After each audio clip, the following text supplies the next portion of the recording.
No, we're recording now, Tom. You don't Everyone do missed outtakes? you. You should do outtakes like I do in my videos. It's pretty cool.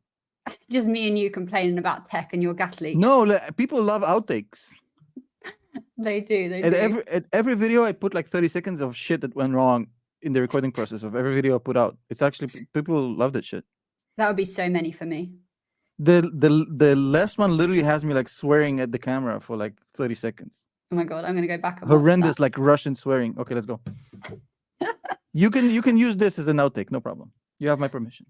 I love that. Tom, Okay. Tom, welcome. Yes. Thank you for coming on. I really, really appreciate it. Honestly, You you're left a me no massive. choice.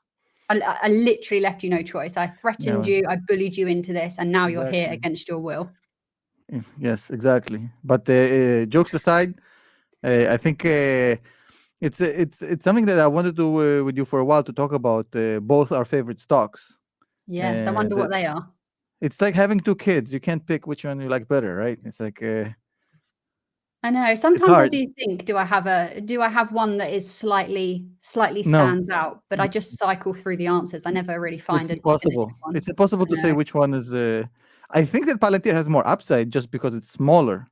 Yeah, earlier days. Like so from 70 to 700 is going to be easier than from 700 to 7 trillion, right? But then I come up with that argument, and then I say to myself, but everything that Tesla's got coming up are new markets, and they're massive, potential massive markets, and that could really add a lot of. So I don't know. It's an argument. Anyway, let's start with a little bit of fun. You've obviously got a massive audience. So yes, I do. Firstly, I'm also very modest. When you do, it would be a lie to say that I'm just fucking around. Yes, of course. I have an amazing community. And the shit they post in the community really makes me proud sometimes. Sometimes it gets me like really triggered because they post. Sometimes people still post like stupid shit, but sometimes, like most of the time, they really post like smart stuff that I didn't even think about myself. Yeah. Same with, I've got a much smaller community than you, but I see the same thing. Like people will trigger ideas in me a lot of the time. And I'm like, wow, I haven't even thought about it from that angle. Yeah. Like 90% of the time they post really smart shit. And they're like, oh, wow, I didn't even think about that. Yeah, exactly. But why don't you tell us? 10%, I want to take somebody and just smash them against the wall. Like, guys, Tom, is it a good time to buy Palantir now? That sentence literally goes against everything I've spoken to you about for the past 2 years. It's like, how did this thing come out of your fucking mouth, bro? After 2 years of me speaking about it, how is that question even? You should just say no.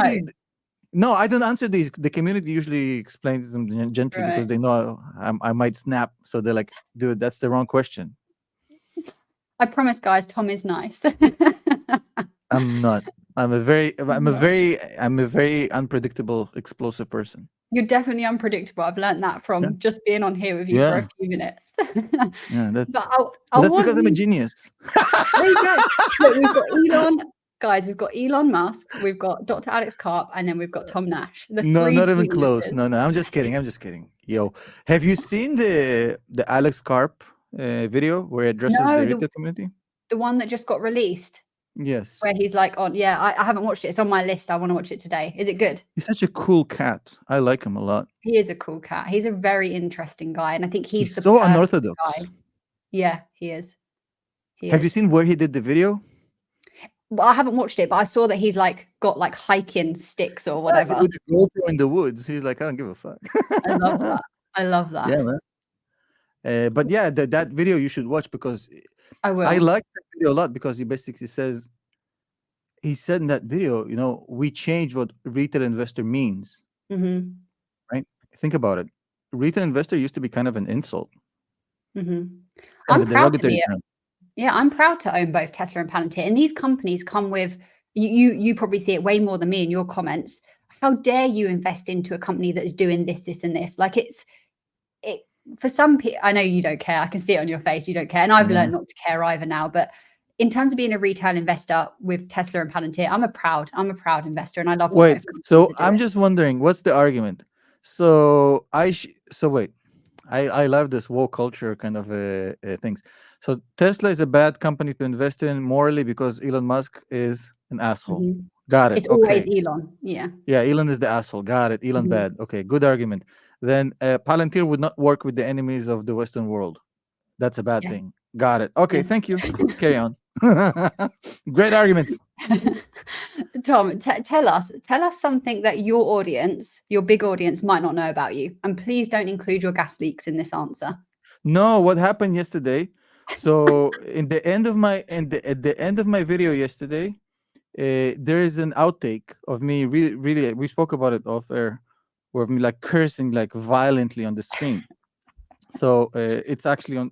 Nobody knows the backstory of this, but the backstory of this that Grandpa literally ordered one of them special dolls, and he had it delivered specifically to the mayor, with my name on the package, as a gag. Ordered a doll. Yes, I don't want to say a special doll. Oh, okay, special doll. We'll go with that. Yes, yeah. And then he had it delivered as a gag to the mayor with my name on it, and I had to deal with that situation. So that was what you've seen in the video is the aftermath of that, or basically what God. I would. Not aftermath, but like right in the eye of the storm. So I have to deal with a psychotic person that is even crazier than me, which, if you know me, it's kind of a scary thought. But at this point, we've gotten used to it. But tell us something else about yourself that your audience don't know. I don't drink alcohol. Okay. I don't know. People think I drink all the time because Grandpa drinks a lot, and we have all these drinking stories. I've never been a fan of alcohol, and people assume because I'm Russian and I drink a lot and I'm wild. I fucking hate alcohol. Like, why would I drink something that tastes like shit? Yeah, I've never understood this part. Like, let me have something with sugar in it, something that tastes fucking good. Like one of them pink beverages, you know what I mean? That tastes good. Yeah. Like, I hate why would I pay for something that tastes like, brake fluid? I've never understood that part. After a while, though. Like yes, beer. You can get used to brake fluid also. That's not the point. You know what I mean? So yeah, that's the one thing most people don't know about me is that I hate alcohol. Okay, right. Let's think about stocks now that we've got the alcohol and the craziness out of the way. Let's do it. Your portfolio, I don't know if you publicly share it, and you don't have to on here either, but you have Tesla, you have Palantir. I think it's fair to say you probably own some Nvidia as well. No, my portfolio I've been very transparent about it. Hasn't changed in years. It's 40% S&P 500, 40% Palantir, 20% Tesla. It has been like that forever. Okay. I just rebalance it all the time. So you actively sell a bit to rebalance those percentages, and then you just keep it as cash. More on the ad side. I add more so I can maintain that ratio. I don't own any Nvidia, and I don't own any of the other stock that are kind of circulating around there. I love to analyze stuff, and I do it because it's interesting to talk about it, and that's what we do, right? We're in the media business. In fact, we're killing the old media business slowly, but it's dying, right? But my personal portfolio is very simple, and like people ask me, the next question should be, well, Tom, why don't you own Nvidia if you like Nvidia so much, right? Great question, Hayley. Let me answer that. So the answer is very simple. That wasn't actually my question. That wasn't my question, but I like that one. So you answer that. Yeah, it's a good follow-up, right? So basically, people are going to hate me after this. So basically, the short story is, okay, so remember when we talk off air about upside potential, right? So Nvidia is amazing, right? I think it's going to be the best, the biggest market cap wise company in the world quite soon. It's going to blow through everybody. It's currently number 3. It's going to be number 1, no problem. I think it's inevitable.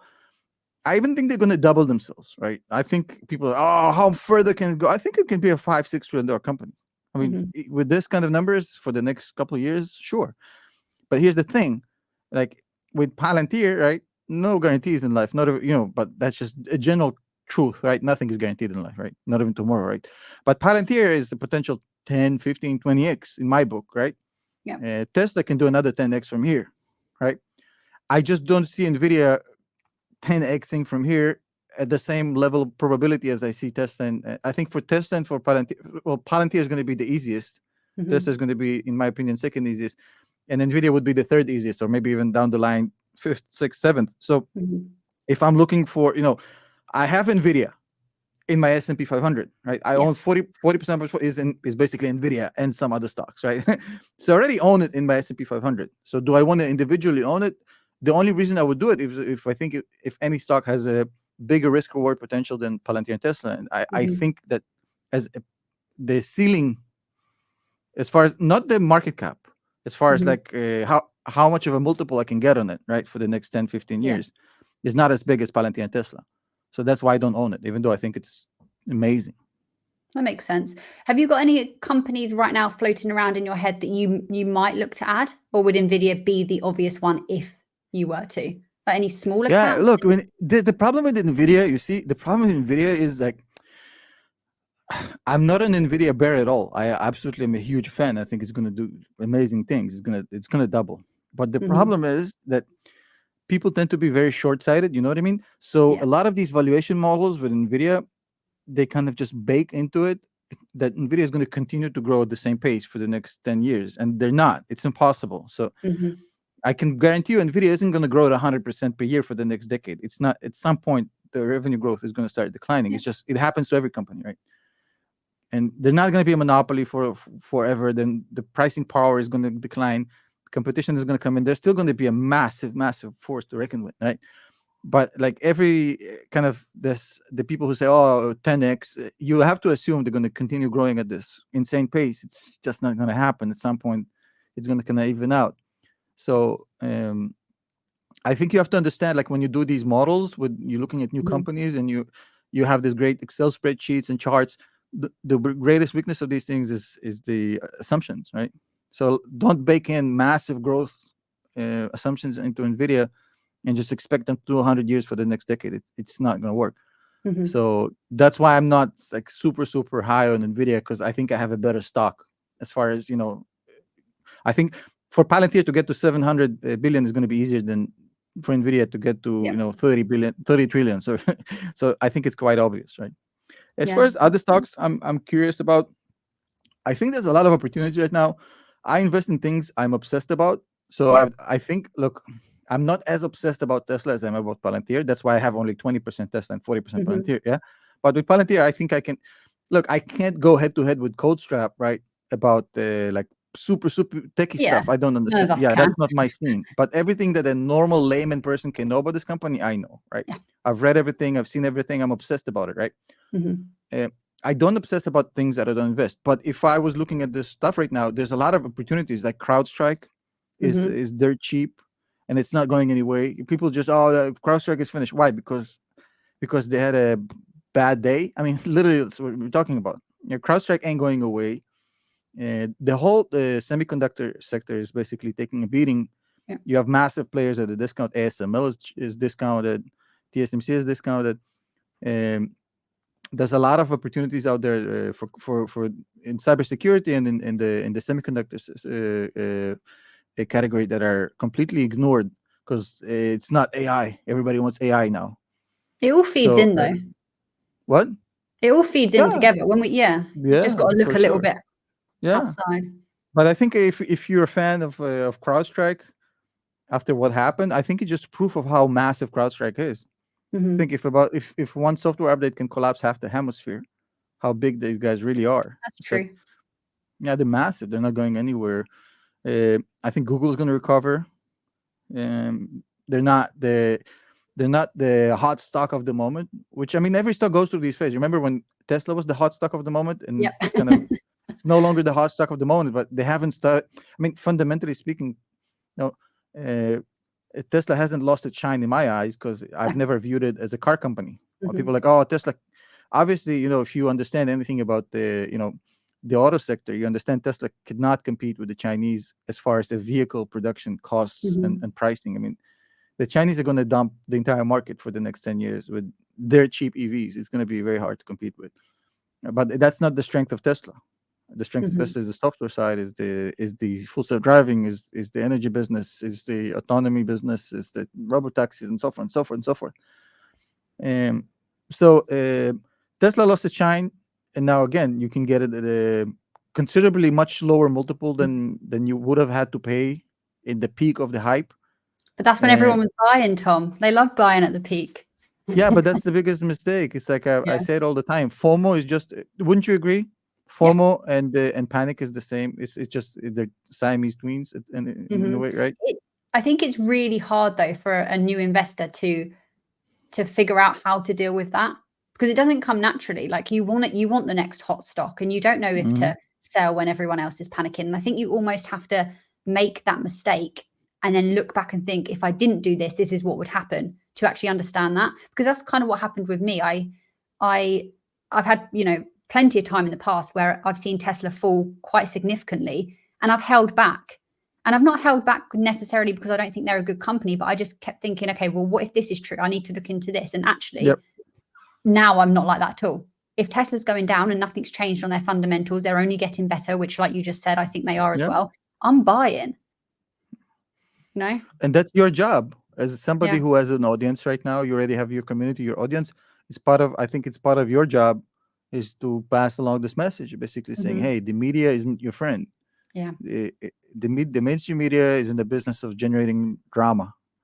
When things are good, they generate FOMO. When things are bad, they generate panic. That's how they make money.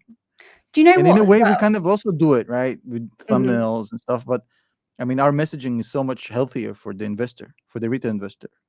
Yeah, well, I think it's fair to say that we actually, like, if you compare me, you, and other people making videos about this stuff on YouTube compared to the mass media, I think we probably want the best for people way more than they do. I mean, look, everybody has a business to run, okay? Everybody needs to make money. It's a business, right? But here's the thing. Nobody's doing this as a charity project pro bono, right? But here's the thing. You have to choose how you want to make money, right? With mainstream media, they're in the ad business, right? They want to sell ads. So if you want to sell ads, you have to generate noise. You have to amplify. You amplify panic, you amplify hype, you sell ads because more people tune in, right? It's a simple business model. I think with the new creator style that's coming up and killing the mainstream media, it's killing the mainstream media because you and myself and other creators who are doing alternative media, what we say, hey, we want to make money, but we are okay to do this the long way, which basically is if we do good for our clients, we don't mind taking a hit on ad revenue because long term our clients will make money. We can sell digital products and such and other services, and because our clients are well off, they're going to buy this stuff, and over the next 10 years it's a much better business model than freaking the fuck out of the clients or basically telling them to buy at the top, because they need new suckers to come in through the door every year because they're butchering their audience. What we do is we grow an audience that basically gets better at this game, and we're building longevity wise. This is a better business model because we're not a public company and we don't have to answer to shareholders. We don't have bottom lines. We can do this the slow marathon way of coming up together with our audience, while they're essentially just helping the big professional money managers to lead the sheep to the slaughterhouse, which is how they view it. Believe me. Yeah, I think when I started noticing how many lies are out there and how many twisted stories are out there about Tesla, I think that's when I started noticing the wider implications of that. Like, it's not just Tesla. There are so many things that the mass media are covering and not. Anyway, that's a whole different story, but it's interesting to think about. I don't think there's a malicious intent most of the time. Sometimes there is, right? Sometimes editors, they push their own agendas, or advertisers, they push their own agendas. You remember that when Top Gear was on BBC? Who, sorry? Top Gear. Don't be a chick. Gear? Come on. Tom, you're speaking to the wrong girl about Top Gear. No, don't do this to me. This is worse than a myth. Okay, hold on a second. I don't know. I obviously know what Top Gear is, but I can't define it. It's one of the most quintessential BBC shows of all time. Sorry. It's an iconic show. Okay. I promise you, your audience knows the show. Oh, they'll know I'm Top going Gear. to be very, very pissed at you for not understanding. I'm sorry. Look, it's an epic show. The BBC used to have the show. It ran for many, many years. 3 dudes, and it's kind of an auto review show, but it's when you see an episode, I'll show an episode, you're going to be blown away how entertaining that is, right? They would do fun stuff around it, and it would be like almost watching a story, right? So I'll give an example. They'll go to a foreign country and do like a road trip in an old ass vehicle throughout the country, testing the vehicle, right? But that's the setup is unique. Anyway, so they used to be on the BBC, and they beefed with BBC and they left. I think they're on Amazon now. Doesn't matter. But when they were on the BBC, they reviewed the Tesla Roadster 1.0, the one that was based on the Lotus, if you know what I'm talking about. The one that Elon Musk basically took the Lotus, they stripped it out, and they put in their battery in. So they reviewed that car, and then It was a complete hit piece. And then Elon Musk sued them. There was a whole litigation, and basically it was completely scripted. The car broke down, and then everything got out in discovery, and they found out that the whole car breaking down was scripted, and so forth and so forth. And basically they're saying, well, it's electric, but where electricity is coming from burning fossil fuels, so it's basically bullshit. So that's the whole fucking. So media has been misinforming people about Tesla for 20 years. It's not nothing new. And it's that's why they can't look what you do, right? You may not have BBC status of employees or money and resources, right? But your audience is a dedicated audience. My audience is a dedicated audience, and they come back and they trust us way more than they trust these guys that sit in the BBC and the big media. And we're getting bigger and bigger, and there's way more of us. If you combine all the Tesla creators into one pile, we're getting way more views right now than mainstream media. So basically, we're putting them out of business. Yeah. I want, just before I forget, I want to ask you a question. I want to interview you for 2 minutes. Go on then. I'm going to have to remember my question. Wait. So do you consider yourself more as an investor who also does content on the side, or is more as a creator that also does investing? Probably an investor that does content on the side. Like, I'm not very good at the whole business, getting real here. I'm not very good at the business side of this whole thing. I'm very much still in the mindset that I'm just sharing what I'm learning, and I'm not really viewing it as anything else, which is a problem, right? I need to probably learn that skill. I think that's the best way to do it. Yeah, I suppose. Think about it. That's why they fuck with your content and not with the mainstream media. Yeah, it's true. Because look, what's different between us and the investors that watch us? Nothing. We're the same people. Absolutely. When an analyst on CNBC talks about Tesla, they don't invest in Tesla, they don't care, they're just trying to get some clicks and attention to their business. Whereas we actually, this is like, we honestly research this stuff all the time. Like, I can speak for both of us. I think when I say we spend a lot of hours. when Tom's not too busy. We give a fuck. That's the thing, and they don't. And that's why I think it works. Yeah, I think so. But let me ask you this before I forget. You mentioned earlier that you still have quite a big portion of your portfolio in the S&P 500. Yes. Would you ever cut that down and put more into, let's say, Palantir? No. Why is that still the split for you?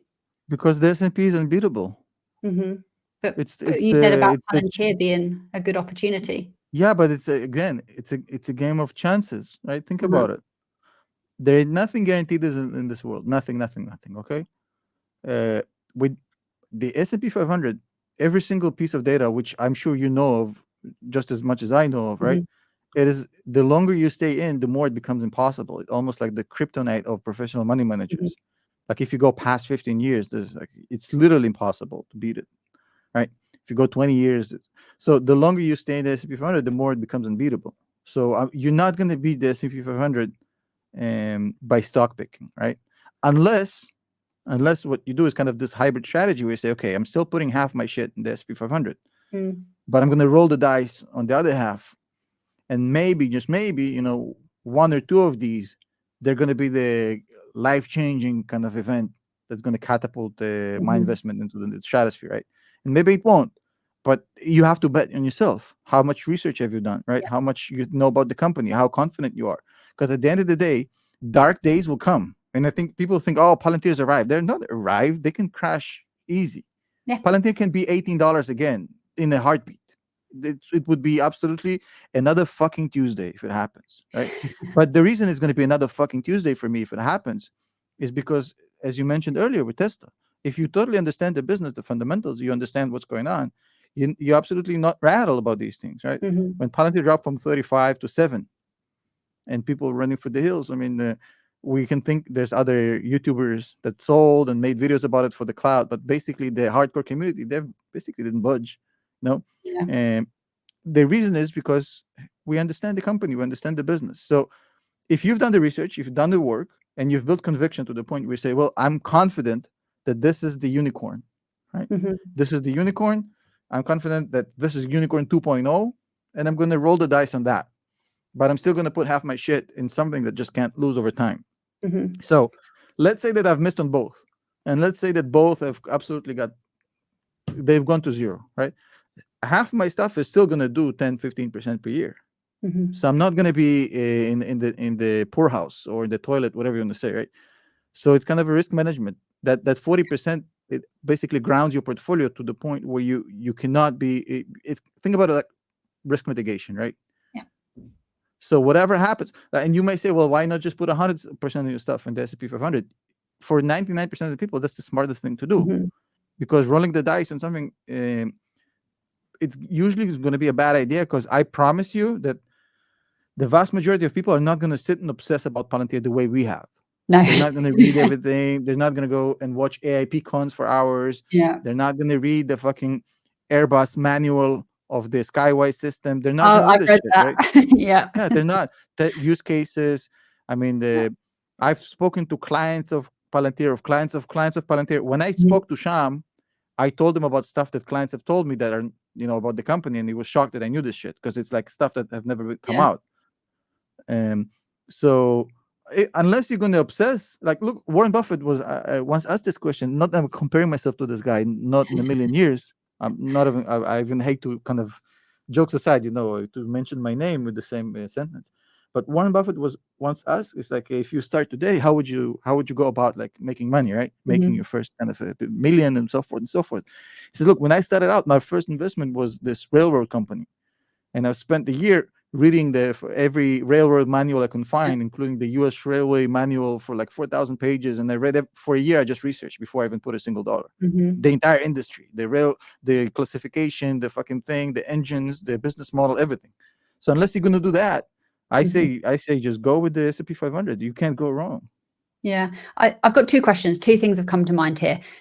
Number one, I've got a similar thing, right? I've got an S&P 500 ETF as my base. Now, it's not the same percentage as what yours is. I think mine's slightly less. So my first question would be, if you were in a different place in your life right now, you didn't have dependents, maybe you were able to take on a little bit more risk for whatever reason, would that percentage shift for you, or would it still be a very similar amount? I've been financially independent for years, because the way things rolled for me is back in 2020, I had enough. And because we were not like, our family is we don't spend jack shit. I mean, because we don't appreciate, like, I'll give you the backstory, okay? So when I left Deloitte in 2020, the leaving part was kind of the building up for years. I was just burned out. I was a senior manager for Deloitte. The next logical step would be to make a push for directorship and take on more responsibility and basically die of ulcer or some shit like this. And basically say, I can't do it anymore. Yeah, I can't do it anymore. I'm going to miss my entire kid's childhood. And it's like, I can't do it anymore.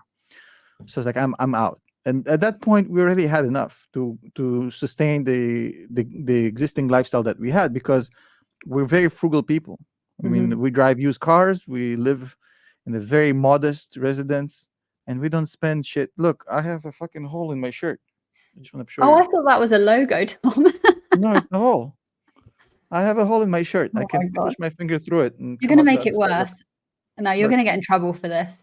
I don't give a fuck. So we're not. I don't have brands and other than none of this shit. So we're not like, we're simple people, like legit. Like, we spend money on experiences, right? Yeah. If you go to a vacation, then it's all out, right? But unless it's something that kids and family related experiences, we don't really spend. So I was fine in 2020. I could have just did pretty much nothing and just sit and let my portfolio do the work, right? Sit in 5%, just basically chill. So I wasn't. Since I left, I was never in a position, I have to make this work. I think part of the reason that it works is because I don't give a fuck. Yeah, I think it's like, I've never been in a position, oh my God, this has to work. So I've never been uptight about it. I could always swear and not wear a suit and not be super professional and just basically not give a fuck. And people really like that. But it's like dating, when you try, I've been married for ages. And so I don't know exactly how it works today. You might not be married now that you've made your hole on your top bigger. No, believe me, she knows exactly everything. But I'm saying now it's all the apps, right? The apps, so it's completely different. But back in the day, I've never been on Tinder because I got married in 2010, sorry. That's going to be a problem, me forgetting the year.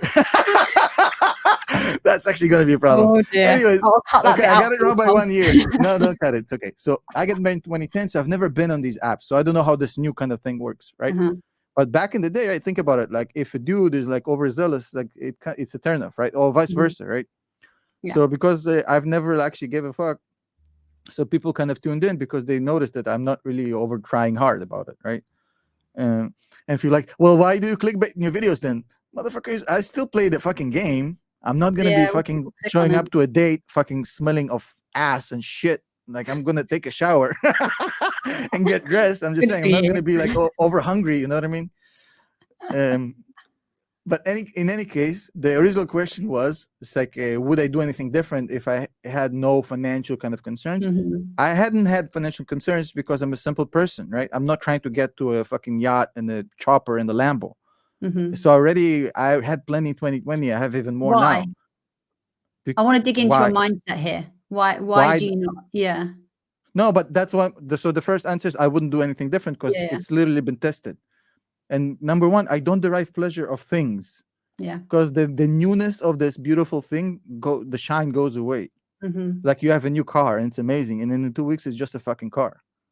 You have a new toy, a new phone, a new whatever, a new gadget, and then it's just a thing. Like this thing is a fleeting enjoyment.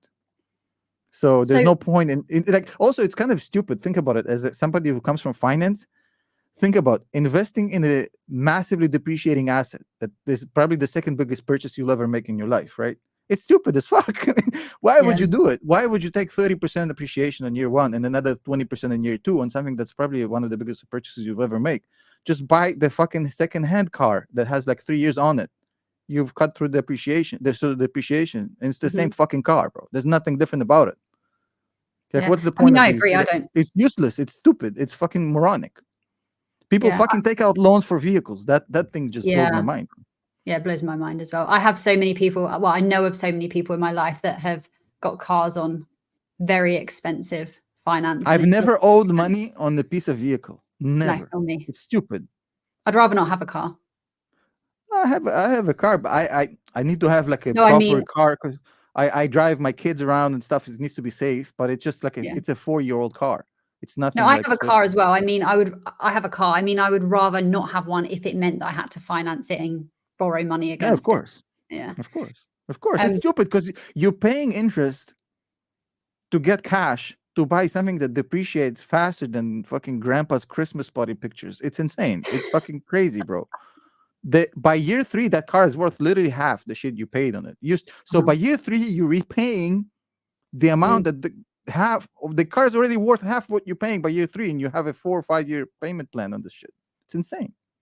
So if you're not driven by objects and things, which I'm not either, why are you investing? I know that's a stupid question. I want to secure my kids' future. That's my only I thought it would be your kids' future. Yeah, that's the only. I only give one fuck, which is I want to have my kids, their future, and I want them to be relaxed and do whatever the fuck they want. If they want to be a school teacher or an artist or whatever the fuck they want, I don't want them to go through like a financial stress.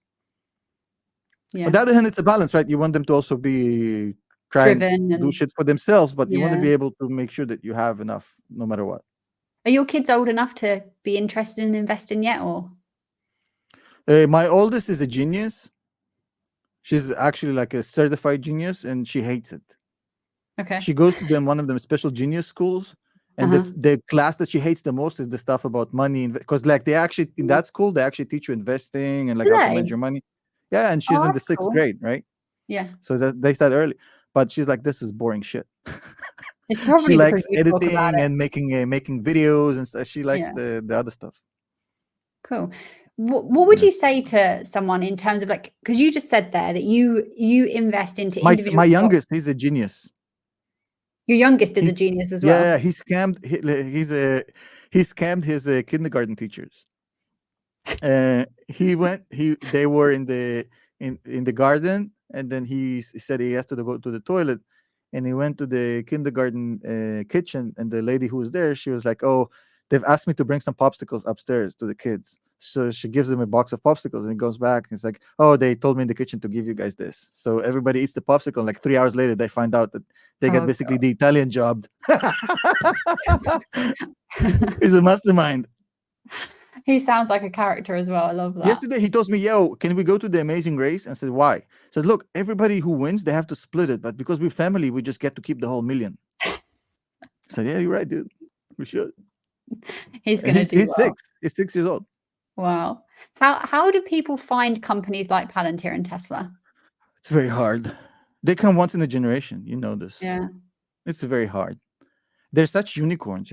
How do people find Michael Jordan? Mm. Or David Beckham. I don't know. Whatever you like. Whatever My your answer they to that come what question. the generational talents. You know what I mean? They happen once in Yeah. every I blue agree. moon.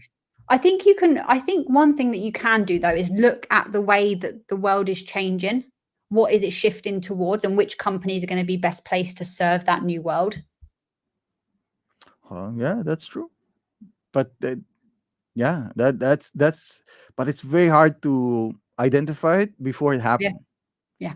I just watched a documentary about Walt Disney, and it's like, oh yeah, cinemas are going to be the next big thing. He was saying this in the 20s, and nobody knew what a Mhm. cinema is, right?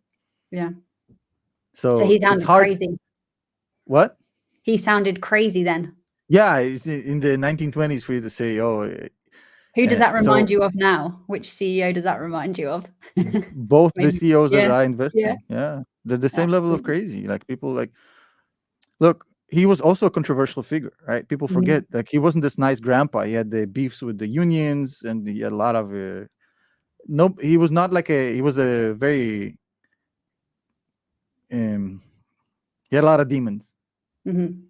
Like most of these guys who changed the world, they're like not simple, normal people. Like people say, "Oh, what about Elon Musk and his 57 failed marriages and his 400 kids and whatnot?" It's like you can't have one without the other, right? You can't have the Mm. genius Elon and the guy who has the shit together and has Yeah. a normal family with the white picket fence. That shit doesn't mesh. Like he's a crazy Mhm. maniacal genius, and you can't just cut it out when you leave for home. I mean, that's just what you get with him. Yeah. What with Palantir and Tesla, what are you most excited about in the future as an investor? Because obviously we've just had the S&P 500 inclusion, which I'm sure you can agree was a great milestone that Palantir have now reached. We've got the robo taxi event coming up. Is there anything else that you're particularly excited about for either company? I'm going to turn the question back to you because I want to hear your answer, and then I'll maybe copy from you. Copy what she said. With What she said. Tesla, there we go. That's the answer. With Tesla is the No, no, answer. yeah, no, I'm just kidding. I'm genuinely curious. Yeah. I mean, with Tesla, it always comes back for me something to do with Optimus. I think that's the most interesting product, in my opinion, just because it's like I'm a bit hesitant and I'm a bit scared of the idea of humanoid robots being a Yeah. thing in our society. Like I don't really like less human contact. I know that the way the world is going that way, I don't like it personally, but I do think there are a lot of positive things that a humanoid robot like Optimus could do for society. So that's something that I'm excited about. It's quite a big, broad thing. In terms of Palantir, Think about how game changing this thing is going to be if he's right about this, right? yeah, If he can solve it, think about what the impact on global GDP, on the global workforce, on the cost of it's manufacturing. insane. It is people Insane. like, oh, Tesla is a car company. You motherfuckers are. Look, there's no guarantees he solves this, right? But if he solves it, the car company stuff is secondary. This is like we're Oh, it's talking tiny. about a complete, like it's an industrial revolution all Mhm. over again, right? You were about to say something about Palantir. I'm curious to hear. What about Palantir? I was just I don't have a definitive answer for Palantir because the S&P 500 inclusion was like the next catalyst in my head after the NHS deal and all this stuff that I've been working through in my head. I don't know. It's such early days. I think that there could be new products in the future. I don't know what they would look like, but I'm sure that they're not done in that front. I'm excited to see them continuing to develop the foundational software that they've got going on, how other companies can come in and build upon their software for specific industries. I think that's really exciting. But I don't know. Have you got anything on your mind? I think the next quantum leap for Palantir will be when we see a B2C product. Yeah. That's going to be massive. Interesting. Mm-hmm. That think about it. Think about every massive company that you can think of has a B2C element to it. Even though maybe most of its money is coming from B2B, like let's say Mm-hmm. Microsoft is mainly B2B, Amazon is mainly AWS and whatnot. But every one of them companies, they have a B2C component to them, right? Mm-hmm.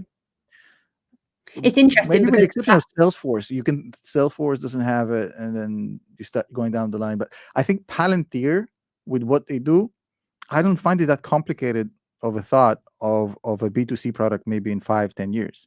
Because what they do is, think about Palantir. If you describe Palantir in one word, is efficiency, right? Who doesn't want to be more efficient? Yeah, If businesses want to be more efficient, you don't think individuals need better? I think, motherfuckers, you should have started with us and then go to the businesses. I mean, people have so much of this hidden unemployment within their day, like this inefficiencies that they can solve. If you think about, if you're given a solution like this, access to everything, to your, obviously there's privacy issues here, but who, I wouldn't trust anybody more than Palantir, like medical, banking, finance, scheduling, everything, and then it just pops out, hey, your day should be completely different. So it's massive. I think, it's an interesting thought. I don't know what it would actually look like and how it would I have no idea. Out. It's funny you said that, because I've on my list of like video ideas that I want to do in the upcoming few weeks, that was one of them. Like, could Palantir you should play this clip in the video? Yeah, that's what I was going to say. I was going to say, can I just pause it? I'll record this and you can be my video, and then it's done. No, I mean, people still want to hear your look. That's the beauty of it, because it still doesn't exist. I mean, your vision and your ideas is just as good as mine. It may be. I'll just be thinking about it from. I don't have any insights into it. I don't know. Like, it's not a known thing. Yeah, I don't know either.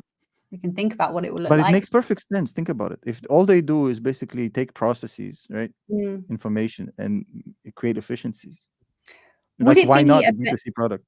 Yeah, I wonder how beneficial it would be from their point of view, like financially. Not now. I mean, they haven't even come close to conquering the current the current battle that they have. But I think the next step would be a B2C product at some point, maybe 5 to 10 years.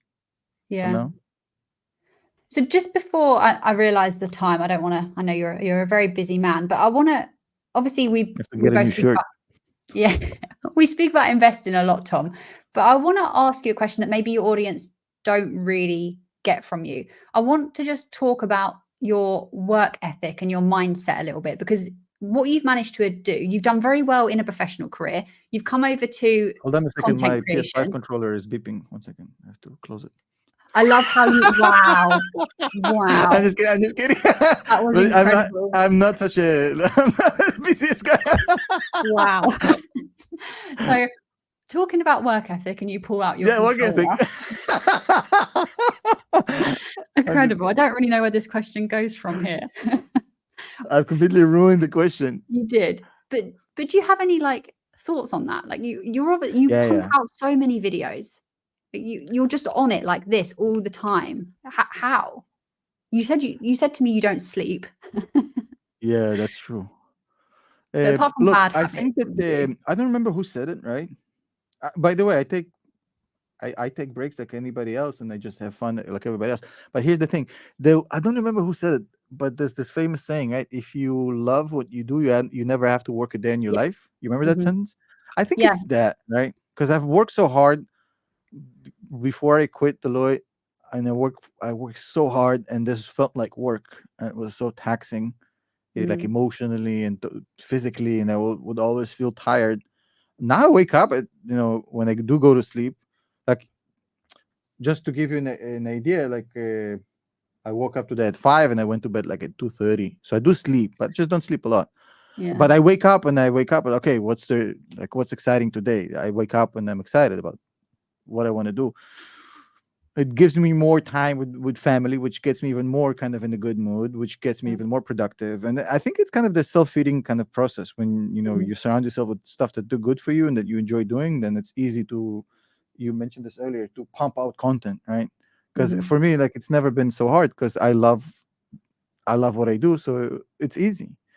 If you're grinding out a job that you hate, which is something I've done for many years, it can be really tough. But look, I don't even see this as work. If you ask me, I'm kind of retired, right? I do these videos, which is not work, because I enjoy the research. I would have done it anyways. I enjoy the process. I enjoy people listening to me. I make enough money off of YouTube and Patreon and all the other stuff to basically make it financially sustainable. And then I feel like I've been blessed. So And on top of it, I have a great community. Like, think about it. I can complain right now in my Discord about something that bothers me, and there's going to be thousands of people just saying, "Hey, don't worry about it. It's okay." And I genuinely mean it. Like, most people don't have that stuff. So I feel blessed. I don't even think of it as work, to be honest. I think it's just I don't know how long it's going to last. Nobody knows. Like, and nothing is guaranteed. But as long as I get to do this, I feel like I've hit the jackpot. So it's not really work. I think it's so obvious when you watch them, because I enjoyed these things. I enjoy being on camera. I enjoy the attention. I'm an attention whore. So that's why it's easy. Yeah, you strike me as someone that's very positive as well, and I think that goes far. Not every time. If you see that video, there's very angry Tom in there. In the last 10 seconds, I really go hard. It's like, which video is it? I want to watch it. It's the latest video. The last 30 seconds, you'll see me really like. What I say in Russian means you have to bleep this out when you put out the video, but it literally means you dirty fucking whore. That's what you said to your camera. Yeah, but in Russian, like on camera. I didn't know I was on camera, and you can see me facing to that computer because I was screaming at that, because this is where the email came from. And I was like, oh my God. So I have my moments, bro. I lose a gasket like any other person, bro. Like, nobody's this perfect image of positivity. But I mean, in general, I think I have a pretty cool life. So there's nothing really to be upset about. Yeah, I don't really get angry like you. I more struggle with the panic about how valuable I am, which is a whole. Everybody has this. Yeah, everybody has this imposter syndrome. Yeah, everybody has this. Yeah, there's not. If you don't have it, you're not normal. Everybody has hearing that from you. I'm glad I heard that from you. Some people don't have it, and those are the ones I don't want to listen to because they're fucking scare me. Yeah. Everybody has like these questions. I've met some of the smartest, talented people in the world. Everybody has it. The people that don't have it and they're confident that they're fucking, that they're God's gift to humanity. This is fucking. That was pretty much Hitler. Yeah, and you don't want that. That's no bueno. Obvious statement there, but necessary, I think. Obviously. Cool. So let's leave it on this question then. This is a quick one. What I know this is, again, I think you kind of answered it previously in the video in this conversation, but we'll see if you come up with anything else. In terms of like one mistake or one piece of advice that you think is just more valuable than anything else you could just leave with anyone listening. Watch Hayley's channel. Perfect. That's going at the beginning. Yeah. No, look, I had look. Obviously, I'll look. Two answers to this question. You're gonna see when you put it up. There's gonna be. I'm a very divisive character, so there's gonna be a lot of people who are gonna love me in the comments, and a lot of people, this piece of shit. Like, you'll see, it's gonna be very kind of binary. People are not agnostic about me. Let's put it this way. So you'll see the comment section. But look, first answer is like the actual answer, and then I want to give you a shout out because I think I really love what you do, and it's different, which is why I think it works. So as far as the kind of look, I'm not in the position to give advice. I'm not fucking PewDiePie on YouTube, and I'm not Warren Buffett on investing. You know what I mean? I haven't reached the peak in any of those. I'm just the average YouTuber and an average investor, right? So take it at face value. This is just a regular dude.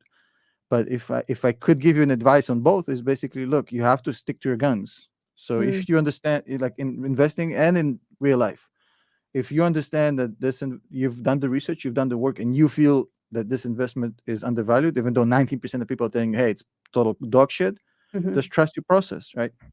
And if you want if your body is telling you, hey, or this work ain't for you, even though you spent your whole life getting to this position and this was supposed to be the reward, and you should go and leave it and just basically figure out life, just trust yourself. So I think the main thing is just trusting yourself, even though it's scary sometimes to do it, because sometimes it makes you do things that are outside the box.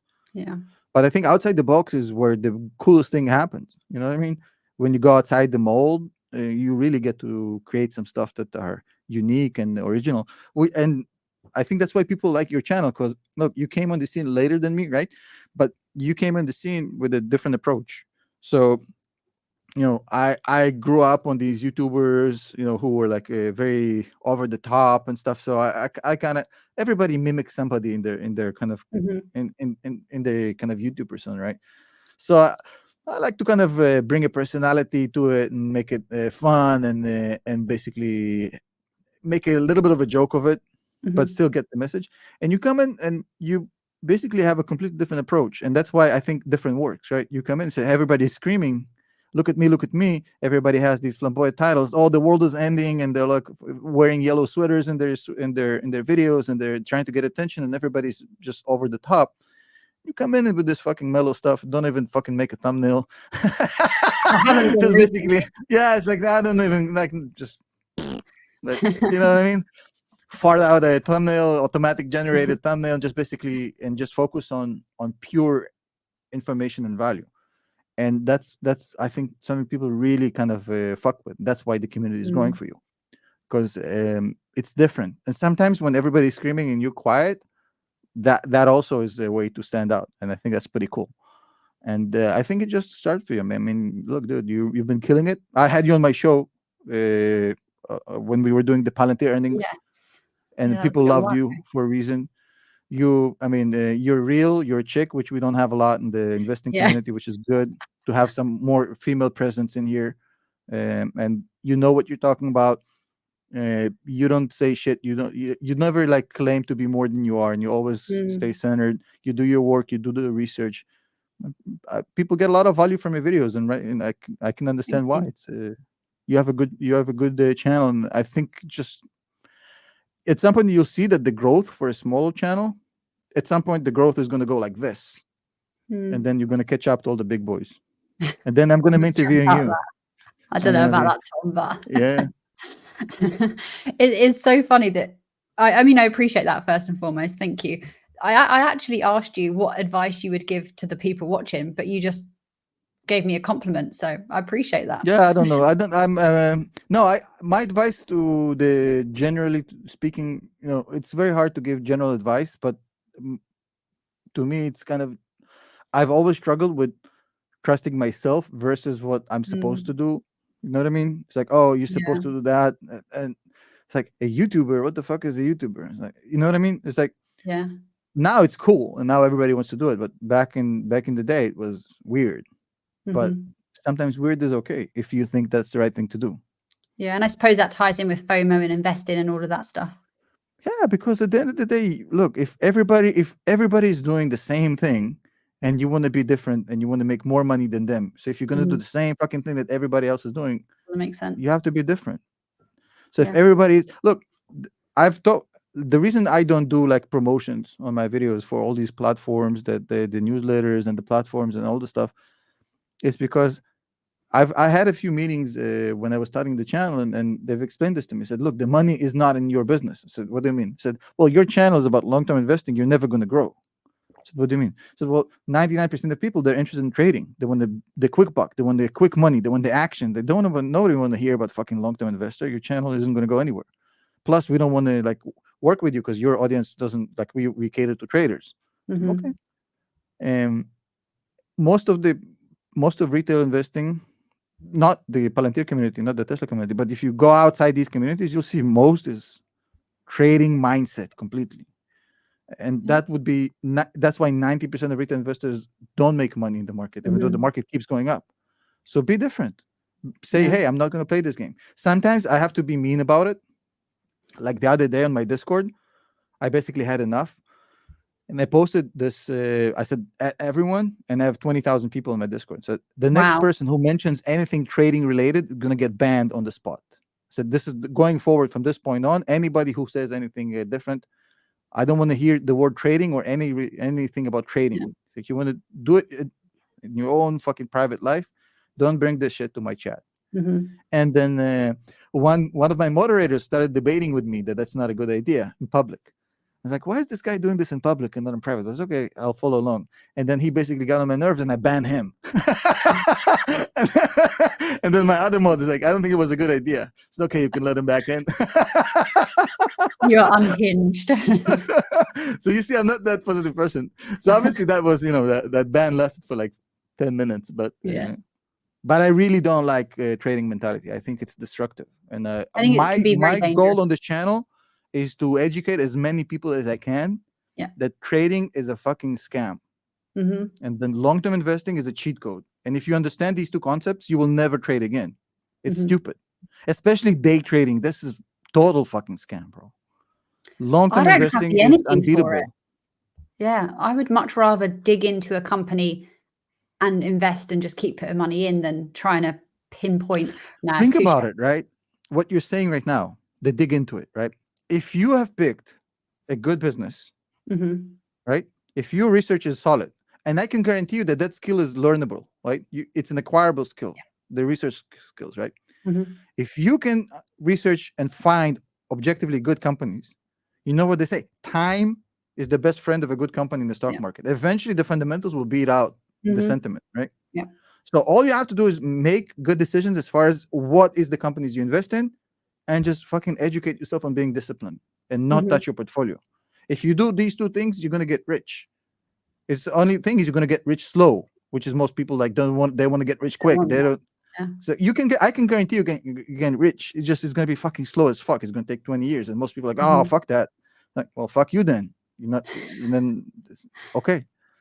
So that's my mission. I'm creating a community of people who understand that. Yeah, and you're doing a fantastic job. You really are. Yeah, and people are like, oh, your videos are all the same.